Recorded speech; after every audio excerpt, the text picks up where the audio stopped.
आज सोमवार, चौथा सोमवार 4 अगस्त बहुत खास बात है, क्योंकि देखिए 9 अगस्त को तो खत्म हो रहा है, अब हमें इसमें उद्यापन करना है, इसलिए हमें यहाँ समझना होगा। अब सिंगार, माता पार्वती की चुन्नी, माँ की साड़ी, देखिए मैं ऐसा नहीं कहूंगी, बहुत जितनी आपकी आर्थिक स्थिति हो, नेल पॉलिश हो, काजल हो, बिंदी हो, लिपस्टिक हो, पायल हो, साड़ी हो, चुन्नी हो, कुछ ना हो, एक ब्लाउज का कपड़ा ले लीजिए। माँ सिर्फ आपके भाव को समझती है, 5 रुपए 10 रुपए की चुन्नी ले लीजिए, लेकिन कुछ ना करने से कुछ करना अच्छा। और महादेव के मंदिर में ये सब श्रृंगार माता पार्वती को अर्पण करें, और इस बार आपको माता पार्वती पे नारियल अर्पण करना है। शिव पर नारियल अर्पण नहीं होता, अखंड नारियल तो महादेव पर भी अर्पण हो जाता है, लेकिन नारियल के पानी को महादेव पर अर्पण नहीं करते हैं।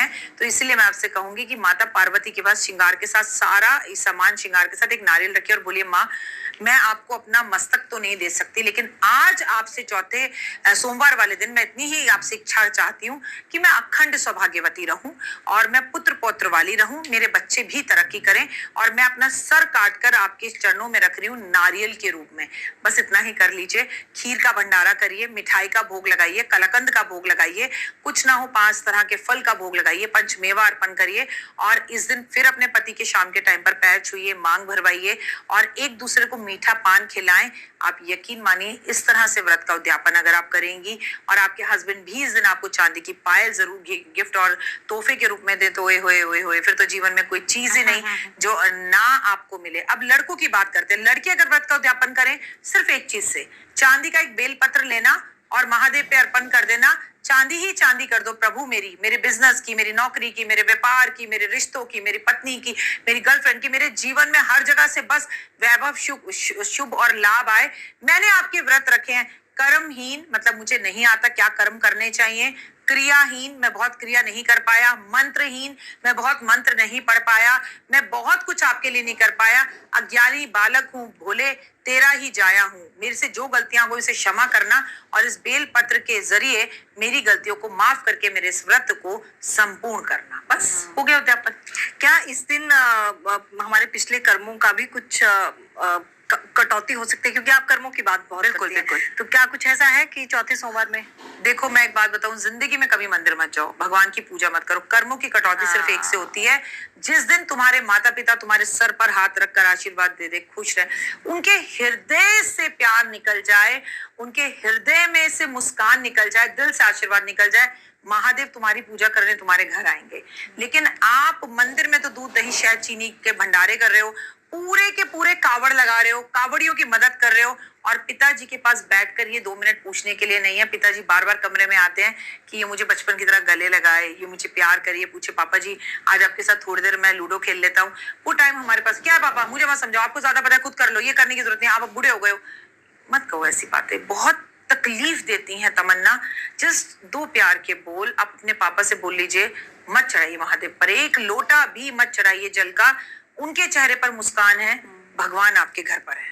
और जो लोग 3 सोमवार नहीं रख पाए हैं जी व्रत, वो चौथे सोमवार क्या करें? नहीं, आप व्रत नहीं रख पाए तो व्रत मत रखिए। ऐसा नहीं होता पहला रखा, दूसरा रखा, तीसरा रखा, चौथा रखा। हाँ ऐसा भी हो सकता है, आप पहला दूसरा रखें, फिर आपको बीच में पीरियड्स हो जाएं, तो आप व्रत कंटिन्यू करिए। अगर ऐसा हो गया, पूजा मत करिए। ऐसे में जितना पूजा की सामग्री में आपका पैसा लगना था, वो किसी जरूरतमंद बच्ची को दे दीजिए, किसी मंदिर के बाहर बैठे हुए बच्चे को दे दीजिए कि भगवान आज जितने ही पैसे पूजा में लगने थे, तेरे बेलपत्र खरीदती मैं इस बच्चे को दे रही हूँ। पिज्जा खिला दीजिए, आइसक्रीम खिला दीजिए, 2 पराठे बनाकर उस बच्चे को खिला दीजिए। लेकिन ऐसा नहीं हो सकता कि आपने शुरू से व्रत नहीं रखे और चौथे दिन रखे। चौथे सोमवार, पहला सोमवार, तीसरे सोमवार, चौथे सोमवार कर्म कीजिए। आप भूखे हैं, किसी भूखे को खाना खिलाइए, कबूतरों को बाजरा, गाय को रोटी, कुत्ते को दूध, चींटियों को खाना। ऐसे में ना धरती में पानी भर जाता है, बारिश बहुत होती है तो सांप निकलते हैं। प्लीज कोशिश करिए कि सांप को ना मारें, किसी से पकड़वा कर सपेरे वगैरह से सांप को साइड करवा दें। लेकिन बेजुबान जानवरों को, एक तरफ तो व्रत रख रहे हो, छिपकली को मार रहे हो, है ना, ऐसा मत करिए। बेजुबान जानवरों को, गाय को मार रहे हैं, ऐसा मत करिए, प्लीज मत करिए। अगर वो बेजुबान जानवर तो ये भी नहीं बोल सकता कि उसे दर्द हो रहा है। व्रत रखो ना रखो, किसी पे अत्याचार मत करो, आप अपनी मेट्स पर हाथ मत उठाओ। और क्योंकि शनि बड़ा प्रकोप देगा, सावन के टाइम पर शनि बेहद प्रसन्न होते हैं। अगर किसी का हक मारते हो, किसी पे नेगेटिव कमेंट्स करते हो, किसी का दिल दुखाते हो, तो आपको दोहरी मार पड़ेगी, एक शिव की और एक शनि की। तो कर्म सही कीजिए, पूजा पाठ भले मत कीजिए। अच्छा, चौथे सोमवार में कोई संकल्प लिया जा सकता है? चौथे सोमवार पे संकल्प लिया जा सकता है कि प्रभु आज आपका सावन का आखिरी सोमवार है, 4 अगस्त हो गई है और मैं 9 अगस्त को तो सावन संपूर्ण हो रहा है, लेकिन मैं आपके व्रत अभी 16 सोमवार पूरे रखूंगी, या जिस तरह से मैंने अभी आपकी पूजा करी है मैं लगातार करूंगी। और हर रोज महादेव की पूजा बिल्कुल इसी शिद्दत से करिए। और चलिए, पूरे साल नहीं कर सकते तो चतुर्मास में कर लीजिए, है ना, तो आपको बड़ा अनुभव अच्छा होगा। और धीरे धीरे जैसे आप मंदिर जाना शुरू करेंगी या करेंगे, आपके काम बनने लगेंगे। लेकिन भगवान को आजमाने मत जाइए, कब जाना है, कितने बजे जाना है, पहले खा लेती हूँ फिर जाती हूँ। अरे आप ये सोचकर जाइए, इट इज माई ड्यूटी। जैसे मैं अपने काम पर जाता हूँ या मैं स्कूल जाता हूँ, जब हम स्कूल जाते हैं तमन्ना, तो हम केजी अपर केजी में एडमिशन लेते हैं और 12th क्लास करके बाहर निकलते हैं। या तुमने या मैंने ऐसे किया था, हम केजी में गए, 1 2 3 किया, 4 5 6 घर बैठ गए, 7 8 में आए, 9 10 11 घर बैठ गए, 12th में आए। ऐसा तो नहीं होता ना। जब हम केजी से लेके 12th तक स्कूल करके बाहर निकलते हैं एक नियम से, तो हम कुछ बनकर निकलते हैं, कोई डिग्री हमारे हाथ में होती है, राइट।